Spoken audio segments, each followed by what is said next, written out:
आज हम शुरू करेंगे एसिड और बेस का चैप्टर। जी हाँ दोस्तों, एसिड और बेस का चैप्टर बहुत ही इंपॉर्टेंट है और काफ़ी इजी भी है। ठीक है, तो आज हम बात करेंगे सिर्फ और सिर्फ एसिड के बारे में। ठीक है, उसके बाद हम बात करेंगे बेस के बारे में। तो आज का लेक्चर हमारा है एसिड का। ठीक है, तो मैं आपको बता दूं, एसिड हमने शुरू से पढ़ा है कि एसिड क्या होते हैं। एसिड क्या होते हैं? Gives H+ ions in an aqueous solution, है ना।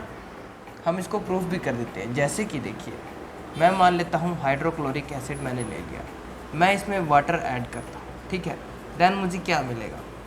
मेरे को मिलेगा H3O पॉजिटिव आयन प्लस में क्लोरीन नेगेटिव। यानी कि अब आप देखोगे आखिर ये कौन सा आयन निकल गया हमारे पास। तो इसे बच्चे बोलते हैं हाइड्रोनियम आयन। क्या बोलते हैं इसे? Hydronium ion, hydronium ion. Okay, अभी जो हाइड्रोनियम आयन है इसका एसिडिक नेचर पे बहुत फ़र्क पड़ता है। ठीक है, देखिए हाइड्रोनियम आयन जो है वो आखिर कैसे बना। तो बच्चों ऐसे देखिए, H पॉजिटिव यानी कि हाइड्रोजन प्लस में वाटर, ये बनाता है हमारा H3O पॉजिटिव। क्योंकि हाइड्रोजन जो है यहाँ पर ये काफ़ी अनस्टेबल होता है। क्या होता है? अनस्टेबल होता है। तो ये कहता है मैं इससे रिएक्शन करके एक नया प्रोडक्ट बनाता हूँ जिसे हम हाइड्रोनियम आयन बोलते हैं। ठीक है, तो यहाँ पर हमारा ये कंसेप्ट समझ आता है हमें कि एसिड में हाइड्रोनियम आयन एक बहुत ही इम्पोर्टेंट रोल प्ले करता है। क्योंकि हमने क्या बोला? H+ आयन्स गिव क्या करेगा? H+ ions. ठीक है, यानी कि जब ये वाटर के साथ रिएक्शन होती है इसकी, तो हमें हाइड्रोनियम आयन से एक कंसेप्ट निकल के आता है जिसे हम कहते हैं डिग्री ऑफ डिसोसिएशन। ठीक है बच्चों, इसे बोलते हैं degree of dissociation. Degree of dissociation जो कि अल्फा से डिनोट करते हैं हम। ठीक है, अब डिग्री ऑफ डिसोसिएशन क्या है? HCl जो कि एसिड है, अब वो किस में ब्रेक हो जाएगा? एक H पॉजिटिव में ब्रेक हो जाएगा और Cl नेगेटिव। ठीक है, अब आप देखिए यहाँ पर क्या हुआ, यहाँ पर कंप्लीटली डिसोसिएशन हुआ है मॉलिक्यूल्स का। आयंस में कंप्लीटली डिसोसिएट हो गए हैं। देखिए H पॉजिटिव पूरा निकल गया, क्लोरीन नेगेटिव भी वहाँ पे। एसिड कंपाउंड का पूरी तरह से डिसोसिएट हो जाना आयंस में, उसे हम बोलेंगे डिग्री ऑफ डिसोसिएशन। ठीक है, एसिड्स होते हैं ना वो कंप्लीटली डिसोसिएट हो जाते हैं। ठीक है, तो वो बनते हैं स्ट्रॉन्ग एसिड। ठीक है, यानी जैसे जैसे डिग्री ऑफ डिसोसिएशन बढ़ेगा हाइड्रोनियम आयन उतना ही ज़्यादा निकलेंगे और उससे एसिडिक क्या होगा? सोल्यूशन और ज़्यादा एसिडिक होगा, उसका नेचर बढ़ता रहेगा। ठीक है, इंक्रीज होता रहेगा एसिडिक नेचर। तो आपको इतना तो समझ आ गया होगा कि हाइड्रोनियम आयन क्या होते हैं। ठीक है, और डिग्री ऑफ डिसोसिएशन क्या होता है। एसिड्स के 3 टाइप्स हो गए, स्ट्रेंथ के अकॉर्डिंग, सोर्स के अकॉर्डिंग, कंसंट्रेशन के अकॉर्डिंग। ठीक है, स्ट्रेंथ के अकॉर्डिंग होगा स्ट्रॉन्ग और वीक, सोर्स के अकॉर्डिंग होगा ऑर्गेनिक और इनऑर्गेनिक। इनऑर्गेनिक को मिनरल्स भी बोलते हैं। ठीक है, मिनरल्स एसिड। कंसंट्रेशन के अकॉर्डिंग हो गया कंसंट्रेटेड सॉल्यूशन और डाइल्यूट सॉल्यूशन। स्ट्रॉन्ग एसिड मैंने अभी आपको बताया कि जैसे जैसे डिग्री ऑफ डिसोसिएशन बढ़ेगा, यानी आप लिख सकते हो स्ट्रॉन्ग एसिड में कि degree of dissociation, degree of dissociation is responsible for the concentration of hydronium ion।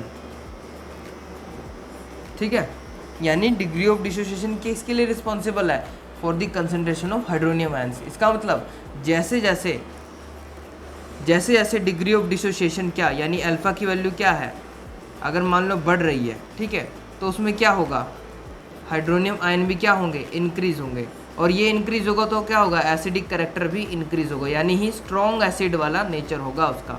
ठीक है, ये तो होगा स्ट्रॉन्ग एसिड के बारे में। ठीक है, अब हम बात कर लेते हैं वीक एसिड के बारे में। बात करते हैं वीक एसिड के बारे में। वैसे बच्चों आपको स्ट्रॉन्ग एसिड के एग्जाम्पल पता ही होंगे, मैं फिर भी एक बार बता देता हूँ। जैसे कि स्ट्रॉन्ग एसिड की अगर हम बात करें तो उसके एग्जाम्पल क्या क्या है? एग्जाम्पल हो गया HCl हो गया एग्जाम्पल। ठीक है, H2SO4 हो गया एग्जाम्पल। ठीक है, एंड H2PO4 हो गया एग्जाम्पल। ठीक है, HNO3 हो गया एग्जाम्पल, एंड सो ऑन, काफ़ी एग्जाम्पल होते हैं इसके। HCl हो गया हाइड्रोक्लोरिक एसिड, H2SO4 हो गया सल्फ्यूरिक एसिड, H2PO एसिड, और ये हो गया नाइट्रिक एसिड, ठीक है। Partially dissociate into ions and give less hydronium ion H3O positive ions, ठीक है, इन सोल्यूशन, ठीक है, सोल्यूशन या रिएक्शन। जैसे कि हम एग्जांपल ले लेते हैं CH3COOH, ये है एसिटिक एसिड, ठीक है। एसिटिक एसिड का यूज़ देखिए विनेगर्स वगैरह में भी होता है। देखिए CH3COOH किस में डिसोशिएट हो जाएगा, CH3COO negative and H positive. यहाँ पे देखिए ये कम्प्लीटली डिसोशिएट नहीं हुआ, देख रहे हैं आप, आपको साफ यहाँ पे दिख रहा होगा, यहाँ पे सिर्फ एक ही हाइड्रोजन हुआ है रिलीज, है ना। और यहाँ पे देखिए अभी 3 पड़े हुए हैं, क्योंकि ये कम्प्लीटली डिसोशिएट नहीं होता है, इसलिए क्या है, ये वीक एसिड है, ठीक है।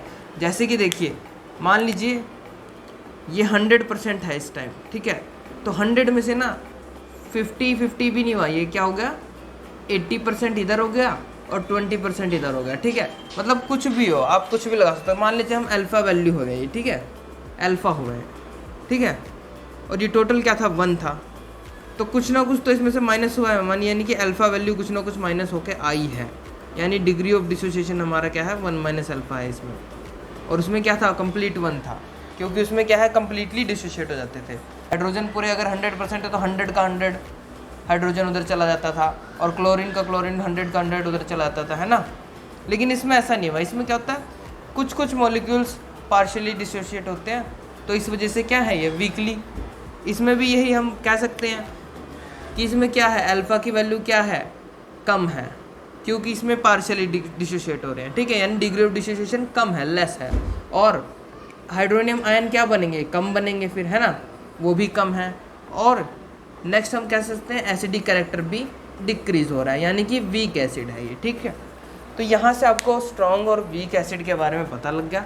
एग्जाम्पल मैं इसके और बता देता हूँ, जैसे कि वीक एसिड के आप एग्जाम्पल लिख सकते हो, एक तो एसिटिक एसिड यही हो गया, ठीक है, एक लिख सकते हो ऑक्सैलिक एसिड, ठीक है, ऑक्सैलिक एसिड जिसका फार्मूला होता है C2H2O4, ठीक है। और लिख सकते हो कोई और एग्जांपल देख लेते हैं हम, जैसे कि HCOOH, इसे बोलते हैं फॉर्मिक एसिड, ठीक है, फॉर्मिक एसिड, ये भी वीक होता है, ठीक है। और एसिटिक एसिड तो है। तो ये 2-3 एग्जांपल हैं जो कि वीक एसिड होते हैं, ठीक है। चलिए नेक्स्ट करते हैं अब हम इनऑर्गेनिक और ऑर्गेनिक सोर्सेज के अकॉर्डिंग कि हमें मिलते कैसे हैं वो, ठीक है बच्चों। तो देखिए ऑर्गेनिक क्या है और इनऑर्गेनिक।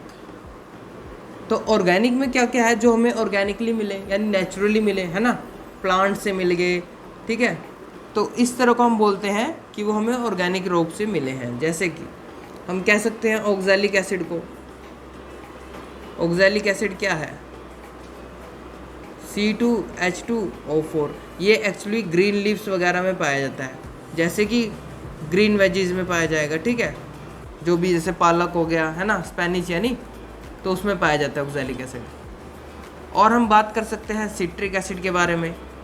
सिट्रिक एसिड तो बहुत ज़्यादा फेमस है, क्यों बच्चों, सिट्रिक एसिड तो बहुत फेमस है। इसका फॉर्मूला लिख लीजिए C6H8O7, ठीक है, सिट्रिक एसिड, जो कि कहाँ तक, फ्रूट्स में पाया जाता है, किसमें, फ्रूट्स में, खट्टे फ्रूट्स में, सिट्रस फ्रूट में या फिर सॉर फ्रूट्स में, ठीक है, ठीक है। विटामिन सी में कौन सा एसिड पाया जाता है, एस्कॉर्बिक एसिड, एस्कॉर्बिक एसिड किस में पाया जाता है, विटामिन सी में पाया जाता है। इनऑर्गेनिक में हम ले लेते हैं एग्जांपल, जैसे कि इनऑर्गेनिक को हमने क्या बोला था, मिनरल्स एसिड भी है ना, तो मिनरल्स एसिड भी हैं ये एक तरह से, यानी मिनरल्स से हमें मिलते हैं, ठीक है, मिनरल्स एसिड है। एग्जांपल ले लेते हैं कोई हम, जैसे कि हम ले लेते हैं HCl, हाइड्रोक्लोरिक एसिड, ठीक है, क्या है, हाइड्रोक्लोरिक एसिड, हाइड्रोक्लोरिक एसिड हो गया ये। और कोई एग्जांपल ले लेते हैं, जैसे कि H2SO4 सल्फ्यूरिक एसिड, है ना, सल्फ्यूरिक एसिड, ठीक है। और कोई एग्जांपल ले लें, जैसे कि HNO3, ये क्या है, नाइट्रिक एसिड है ना। और एक मैं आपको एग्जांपल लेना चाहूँगा जो कि वीक एसिड है, वो क्या है, H2CO3, इसे बोलते हैं हम कार्बोनिक एसिड। ये आता मिनरल्स में है लेकिन है वीक, ठीक है, ये एक्सेप्शनल केस है, ठीक है, याद रखना, ठीक है। एक और है H2PO3, इसे बोलते हैं हम फॉस्फोरस एसिड, फॉस्फ्यूरस एसिड, ठीक है, फॉस्फ्यूरस एसिड। और मैंने बताया था एक स्ट्रॉन्ग एसिड भी होता है ना, H2PO4, वो फॉस्फोरिक एसिड है ये, लेकिन ये जो दूसरा कंपाउंड है ये क्या है, वीक है। तो ये तो आपका हो गया ऑर्गेनिक इनऑर्गेनिक, ठीक है, एग्जाम्पल के साथ। कंसंट्रेशन के अकॉर्डिंग भी हमारे पास 2 टाइप्स हो जाते हैं, फर्स्ट और सेकंड। पहला होता है कंसंट्रेटेड सॉल्यूशन, ठीक है। दूसरा होता है हमारे पास डाइल्यूट सॉल्यूशन। क्या होता है, डाइल्यूट सॉल्यूशन। अब देखें जरा कंसंट्रेटेड कैसे होगा। जैसे मान लीजिए ये एक बीकर है, ठीक है, इसके अंदर क्या है, एसिड की मात्रा है, ये सारा क्या है, एसिड। एसिड किस फॉर्म में, लिक्विड फॉर्म में है ना, होते ही लिक्विड फॉर्म में, देखिए। और वो सारा मैंने बीकर में यहाँ पे भर दिया, तो इस टाइम ये क्या है, कंसंट्रेटेड है, ठीक है, ये है कंसंट्रेटेड एसिड। हम कह सकते हैं 100 का 100% क्या है, एसिड ही है। लेकिन अगर मैं ऐसा करूं, इसको मैं कैसे बना दूं, मान लीजिए कुछ वाटर है और कुछ एसिड है, ठीक है,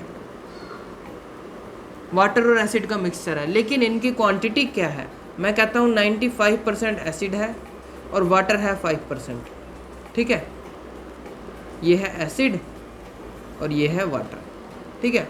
तो ये है हाईली कंसंट्रेटेड, इसको हम बोलेंगे कंसंट्रेटेड एसिड, कंसंट्रेटेड सोल्यूशन बोलेंगे इसको, क्योंकि इसमें एसिड की मात्रा ज़्यादा है, एसिड की क्वांटिटी ज़्यादा है, ठीक है। लेकिन डाइल्यूट में इसका रिवर्स हो जाता है। डाइल्यूट में क्या है, डाइल्यूट में क्या है, मान लीजिए ये वाटर टैंक है, ठीक है, H2O यानी वाटर। अब इसके अंदर क्या है, ये 100% क्या है, इस टाइम डाइल्यूट ही है, न्यूट्रल है, क्योंकि इसके अंदर तो वाटर है, वाटर तो न्यूट्रल होता है ना, ठीक है। अब देखिए अगर मैं ऐसा करता हूँ, इसके अंदर क्या करते हैं, कुछ एसिड की मात्रा डाल देते हैं, कुछ एसिड की क्वांटिटी डाल देते हैं। मान लीजिए मैंने कुछ एसिड डाल दिया, ये वाटर है,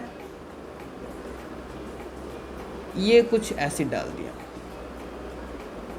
ठीक है, जार छोटा नहीं रखेंगे नहीं तो निकल जाएगा बाहर, ठीक है। चलिए ये हमारे पास हो गया। अब वाटर में मान लेता हूँ 90% मान लेता हूँ वाटर है, ठीक है, और एसिड मान लेता हूँ 10% है, ठीक है। तो इसे बोलेंगे हम डाइल्यूट सोल्यूशन। और जो बच्चों लैब में हम यूज़ करते हैं ना, वो डाइल्यूट सोल्यूशन होता है, क्योंकि उसमें वाटर की प्रेजेंस ज़्यादा होती है और एसिड की कम होती है, ताकि हमें नुकसान ना हो। क्योंकि एसिड क्या होता है, एसिड की फिजिकल प्रॉपर्टी अभी बताऊंगा आपको, ठीक है। उसमें क्या होता है, एसिड जो है बर्निंग एजेंट होता है, वो जुर्त जला देता है, स्किन को जला देगा, कपड़ों को जला देगा, ठीक है, और मेटल्स तक को कोरोजन कर देता है, वो एसिड में बहुत खतरनाक होता है, ठीक है। तो ये आपको समझ आ गया, कंसंट्रेटेड और डाइल्यूट। कंसंट्रेटेड मतलब जिसमें एसिड की क्वांटिटी ज़्यादा, डाइल्यूट मतलब जिसमें एसिड की क्वांटिटी कम, वाटर की ज़्यादा, ठीक है। तो फिजिकल प्रॉपर्टीज़ क्या है इसकी, ठीक है। नंबर 1 तो आप देख लीजिए, जो आपको पता है टेस्ट कैसे होता है इसका होता है खट्टा टेस्ट होता है, ठीक है, शॉरेन टेस्ट। सेकंड हम बोल सकते हैं कि ये हमें सॉलिड और लिक्विड फॉर्म में ही मिलते हैं, ठीक है, सॉलिड और लिक्विड फॉर्म में ही मिलते हैं। लेकिन इसका एक एक्सेप्शनल केस लिख लो, सिर्फ और सिर्फ HCl ही एक ऐसा हमारे पास एसिड है जो कि हमें गैस में मिलता है, ठीक है, यानी हाइड्रोजन गैस और क्लोरीन गैस को मिलाकर ये लिक्विड फॉर्म में बनता है एसिड, ठीक है। ये एक्सेप्शनल केस है। वरना ज़्यादातर हमें क्या है, एसिड सॉलिड और लिक्विड ही मिलते हैं। ठीक है, थर्ड पॉइंट आप लिख सकते हो, थर्ड प्रॉपर्टी आप फिजिकल प्रॉपर्टी लिख सकते हो कलर के अकॉर्डिंग, कलर्स के अकॉर्डिंग। ठीक है, आपको पता है लिटमस पेपर है ना, लिटमस पेपर पता है ना आपको, बड़ी फेमस है वो तो। इधर ब्लू समझ लो, इधर रेड समझ लो। ठीक है, यानी रेड से ब्लू में गया तो क्या होगा, बेसिक होगा, है ना। और अगर ब्लू से रेड हो गया तो क्या होगा, एसिडिक होगा, है ना। तो एसिड का कब पता लगेगा, जब ब्लू पेपर क्या हो जाएगा, रेड में कन्वर्ट हो जाएगा, तो वो एसिडिक है सॉल्यूशन। ठीक है, लिटमस पेपर तो बहुत ही फेमस है। और भी मैं आपको बता देता हूँ, जैसे कि आप लिख लो यहाँ पे, एक तो हो गया लिटमस पेपर, ठीक है, जो कि क्या करेगा, जो कि रेड में कन्वर्ट कर देता है ना ब्लू पेपर को, तो वो एसिडिक है। एक लिख लो आप फिनोल्फ्थैलिन, ठीक है, फिनोल्फ्थैलिन ये क्या करता है, कलरलेस हो जाता है, तो ये क्या है, एसिडिक है। ठीक है फ्रेंड्स, ओके, तो ये क्या है, एसिडिक है। अगर लिटमस पेपर रेड में कन्वर्ट होगा तो एसिडिक, फिनोल्फ्थैलिन अगर कलरलेस होगा तो एसिडिक। और अगर एक और एजेंट लिख लो जिसको हम बोलते हैं चाइना रोज इंडिकेटर, ठीक है, वो क्या है, मैजेंटा कलर का हो जाएगा। मैजेंटा कलर आपको पता है डार्क पिंक होता है वैसे, ठीक है, डार्क पिंक होता है, ठीक है, तो मैजेंटा कलर हो जाएगा। और एक और लिख लो आप टर्मरिक यानी हल्दी, ठीक है, कहीं इसको आप मंजन मत समझ लेना, टबीको टर्मरिक नहीं है ये टर्मरिक है सिर्फ, ठीक है। चलिए, ये क्या होगा, येलो ही रहेगा, इसका कलर येलो ही रहेगा, इसका मतलब क्या, एसिडिक है। ये एसिडिक के बारे में आपको लिख दिया, ठीक है। लिटमस पेपर रेड में कन्वर्ट हो जाएगा, फिनोल्फ्थैलिन कलरलेस हो जाएगा, चाइना रोज इंडिकेटर मैजेंटा हो जाएगा, और टर्मरिक क्या हो जाएगा, येलो हो जाएगा। इसका मतलब ये एसिडिक कैरेक्टर शो करेंगे अगर ऐसा इनका कलर हुआ। और प्रॉपर्टी आप लिख सकते हो इलेक्ट्रोलाइट, ठीक है, यानी इलेक्ट्रिसिटी कंडक्ट करेंगे ये। कैसे, अब मैंने आपको बताया था कि इलेक्ट्रोलाइट्स हैं इसमें। इलेक्ट्रोलाइट बेसिकली क्या होता है, जो कंडक्ट करेगा इलेक्ट्रिसिटी, चाहे मोल्टन स्टेट में हो चाहे एक्वस सोल्यूशन में हो, ठीक है।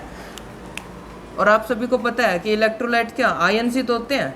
तो जब मैंने एग्जांपल लिया था HCl का, तो देखिए H पॉजिटिव और क्लोरीन नेगेटिव, ये आयन्स में कन्वर्ट हो गए थे, डिसोशिएट हो गए थे। इसका मतलब क्या है, ये इलेक्ट्रिसिटी कंडक्ट करेंगे। और काफ़ी अच्छी पॉइंट हम लिख सकते हैं, कोरोजन इन नेचर होते हैं, यानी कोरोडिड इन नेचर, यानी कि मेटल्स का क्या करते हैं, कोरोजन कर देते हैं, ठीक है। एसिड मेटल के साथ रिएक्शन करके उनको कोरोडिड कर देते हैं। तो ये होगी इसकी फिजिकल प्रॉपर्टी। 5 फिजिकल प्रॉपर्टी मैंने आपको बता दी। अब हम बात करते हैं केमिकल प्रॉपर्टी के बारे में। चलिए सिर्फ करते हैं, अब हम करेंगे केमिकल प्रॉपर्टीज।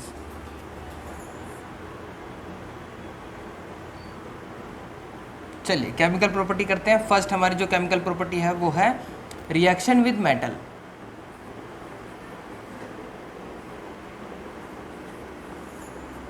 ठीक है, रिएक्शन करेंगे मेटल की किसके साथ, एसिड के साथ। याद रखना, आप जब भी एसिड के साथ रिएक्शन होएगी मेटल की, तो एक तो साल्ट बनेगा, क्या बनेगा, एक साल्ट बनेगा, प्लस में हाइड्रोजन गैस रिलीज होगी, ठीक है, यानी हाइड्रोजन गैस भी बनेगी।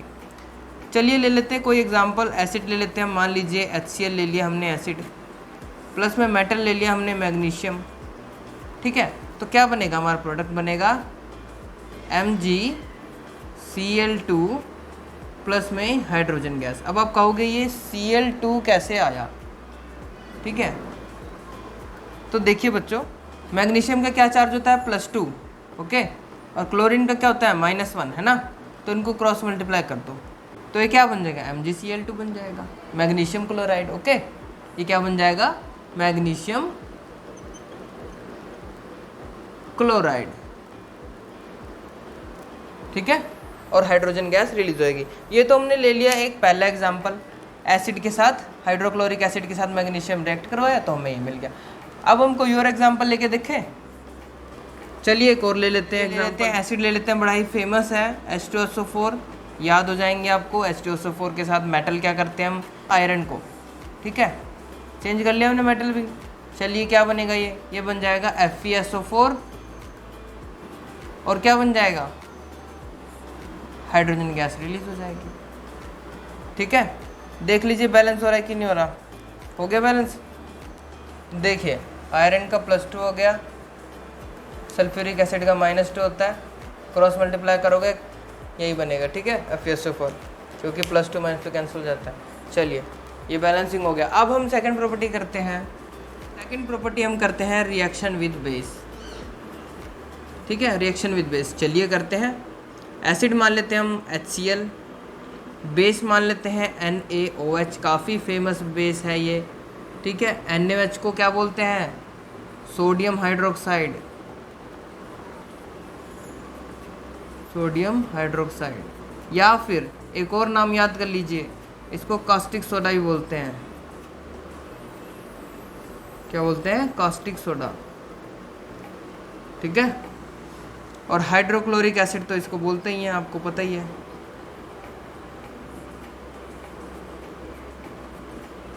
ठीक है, चलिए इन दोनों का रिएक्शन कराएंगे, क्या बचेगा हमारे पास, Na पॉजिटिव और Cl नेगेटिव मिलकर क्या बनाएंगे, NaCl, एक साल्ट बना देंगे। ठीक है, प्लस में क्या बनाएंगे, वाटर। ठीक है, तो इससे पता लगा हमें जब भी बेस के साथ रिएक्शन होगी एसिड की तो हमें एक साल्ट मिलेगा।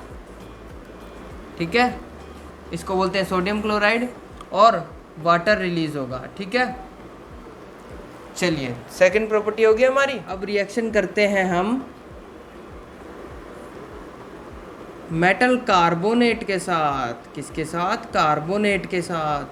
ठीक है, और किसके साथ करेंगे, मेटल हाइड्रोजन कार्बोनेट के साथ। चलिए इसको भी लिख दीजिए, मेटल हाइड्रोजन कार्बोनेट। ये लीजिए, लिख दिया हमने मेटल हाइड्रोजन कार्बोनेट। और एक ले लेते हैं मेटल हाइड्रोजन कार्बोनेट और एक मेटल कार्बोनेट। मान लीजिए हमने ले लिया Na2CO3। ठीक है, और इसमें क्या ले लिया, NaHCO3।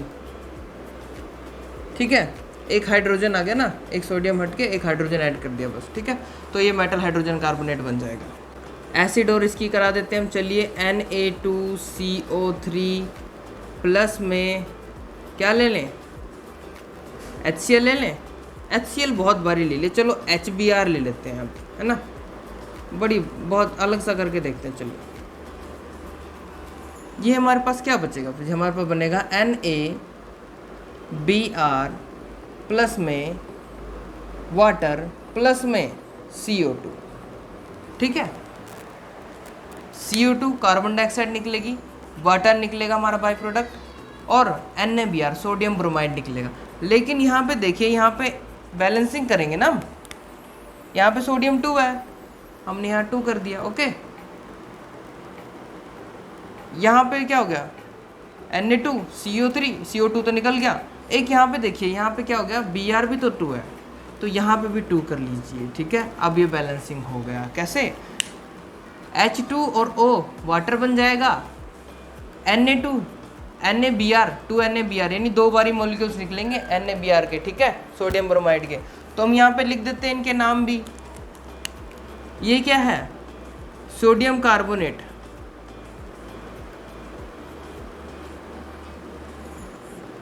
ये क्या है, सोडियम कार्बोनेट। ये क्या है, HBr हाइड्रोब्रोमाइड, ये है हाइड्रोब्रोमाइड। एंड ये क्या है, NaBr सोडियम ब्रोमाइड, है ना, और वो क्या है, वाटर और कार्बन डाइऑक्साइड। अगर हम मेटल हाइड्रोजन कार्बोनेट के साथ, यानी कि NaHCO3, यानी हम सोडियम, यानी कि क्या, सोडियम बाई कार्बोनेट, है ना, सोडियम बाई कार्बोनेट बन जाएगा ये। सोडियम बाई कार्बोनेट के साथ हम क्या करते हैं, HBr एसिड को रिएक्ट करवाते हैं हाइड्रोब्रोमाइड को, ठीक है, तो हमें मिल जाएगा सोडियम ब्रोमाइड, और ये पहले से ही बैलेंस है, वाटर निकल जाएगा और CO2 निकल जाएगा। ये हो गई हमारी थर्ड प्रॉपर्टी। अब हम करते हैं फोर्थ प्रॉपर्टी, जो कि क्या है, मेटल ऑक्साइड के साथ रिएक्शन विद मेटल ऑक्साइड, ठीक है। जैसे कि एग्जांपल ले लेते हैं हम MgO magnesium oxide, CaO calcium oxide, है ना, और CuO कॉपर ऑक्साइड। एग्जांपल के तौर पे हमने अभी ये ले लिया। चलिए एक डाल भी देते हैं इसमें एग्जांपल। कोई एसिड ले लीजिए, मान लीजिए पहले हमने ले लिया CaO मेटल ऑक्साइड ले लिया, ठीक है। अब प्लस में मैं क्या कर दूं, HCl कर दूं। चलिए ये करके देखते हैं। ये लीजिए, ये क्या बन गया, CaCl2, ठीक है। और यहाँ पे रिलीज क्या होगा, प्लस में वाटर। अब देख लीजिए, बैलेंस कर लीजिए इसको, यहाँ पे 2 कर दीजिए, ठीक है, बस हो गया बैलेंस हमारे पास। H2O वाटर रिलीज, CaCl2, इसे क्या बोलते हैं, कैल्शियम ऑक्साइड।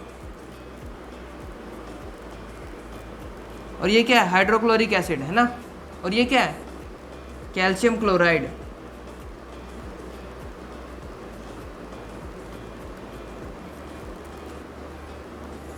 कैल्शियम क्लोराइड, ठीक है, और वाटर रिलीज हो जाएगा। तो बच्चों फोर्थ हमने प्रॉपर्टी कर ली, यानी कि चारों प्रॉपर्टी हमने कर ली है केमिकल की। रिएक्शन करवा के आपको मैंने एग्जांपल भी दे दिया।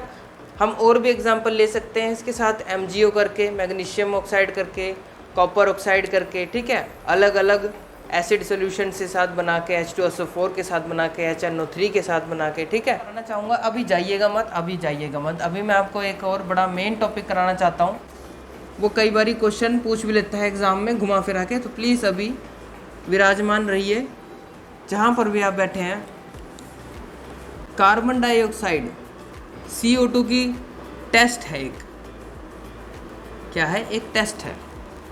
किसके साथ है, लाइम वाटर कहते हैं, लाइम वाटर के साथ, यानी CaOH ट्वाइस, जिसको हम बोलते हैं लाइम वाटर, ठीक है। कैल्शियम हाइड्रोक्साइड भी बोलते हैं इसे। इसके साथ हम रिएक्ट करवाएंगे किसको, CO2 को, ठीक है। तो हमें क्या मिलेगा, हमें मिलेगा CaCO3, यानी कैल्शियम कार्बोनेट, ठीक है, जिसको हम कैल्साइट भी बोलते हैं। क्या बोलते हैं, कैल्साइट भी बोलते हैं, ठीक है। ये क्या होगा, वाइट क्रीमी कलर का होगा, ठीक है, वाइट क्रीमी कलर का, ओके। प्लस में क्या होगा, वाटर रिलीज होगा, ठीक है। अब CO2 का टेस्ट है ये जो, इसमें क्या है, पहले तो एक बार इस कार्बन डाइऑक्साइड डाला हमने लाइम वाटर में, ठीक है, तो हमें क्या मिला, कैल्शियम कार्बोनेट, ठीक है। और अब क्या करते हैं हम, इसमें और CO2 डालते हैं, ठीक है, इसमें क्या करते हैं, CO2 एक्सेस कर देते हैं। तो क्या होगा, देखिए जरा, इसमें क्या करा, वाटर तो है ही, प्लस में CO2 और ऐड कर दी। अब क्या होगा, अब ये चेंज हो जाएगा, अब ये किस में चेंज हो जाएगा, ये बन जाएगा CaHCO3 का ट्वाइस, ये बन जाएगा कैल्शियम बाइकार्बोनेट।